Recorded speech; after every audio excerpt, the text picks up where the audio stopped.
Why do we keep making the same mistakes over and over? And how do we stop making mistakes altogether? Right?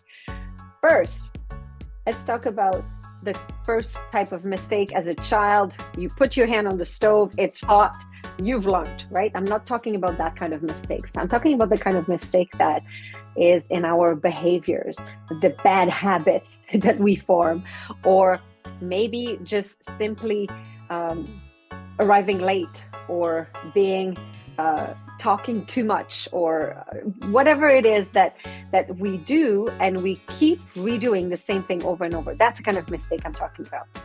It's because our brain have this familiarity bias, which makes us go towards the information and the templates that we have already used in the past. So the brain likes to generalize and put things in neat little boxes. And it doesn't matter whether this bad behavior has produced a good result or a bad result. What matters is that we've done that before and we know how to do this. So the brain really likes that familiarity, and it likes to redo the same thing over and over. And when we do something bad, it makes us feel bad. So we make a mistake, immediately we feel bad. We pollute our body with feel bad chemicals, right? We're not very resourceful. So therefore, if we're not resourceful, we're not learning. We're not in a good learning mode when when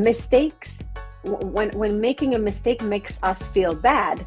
So we can't learn from it because it makes us feel bad. And we have that tendency that we confirm what we already believe in. That's another bias, the confirmation bias.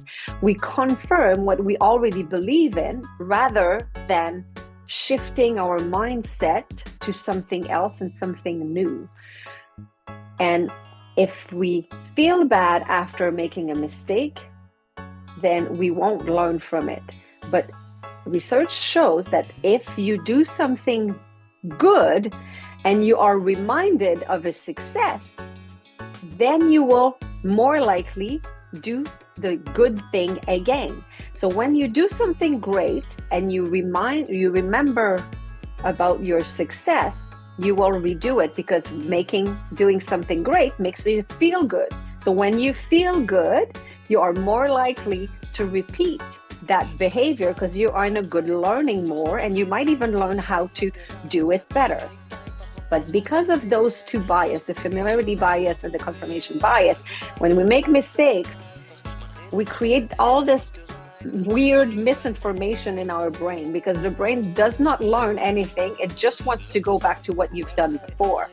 So what's the key? The key is to use more cognitive function. So your cognitive control would be that area of your brain that could change the feeling of a mistake. What am I talking about? If you start training yourself to accept your mistake. So when you do something bad, you got F on a test, or you're making a mistake that might cost money to your organization, or potentially that might have hurt somebody, or maybe you hurt yourself. Maybe it's a bad habit that you have for yourself. So if you feel good after the mistake, you are more likely to be able to learn because you will have more cognitive control. So what's the key here? It's to make mistakes and feel comfortable with them. So one big key is to accept that you are a human. Nobody is perfect. Okay, maybe except my husband. Yes, he wanted me to say that. We brainstormed about this blog and he said, well, I'm perfect. Jokingly. So nobody is perfect. And when you make a mistake, just tell yourself, I just made a mistake. I will try to make a better mistake next time. Instead of thinking, I will try to not make a mistake ever again, just expect that you will be making mistakes. It's normal. We are human. So start feeling good about your mistakes, because when you feel good, you can activate that cognitive control, and then you can do something about it next time. So remember that. If it makes you feel good, you will be able to do something about it next time. So that's how we stop making mistakes.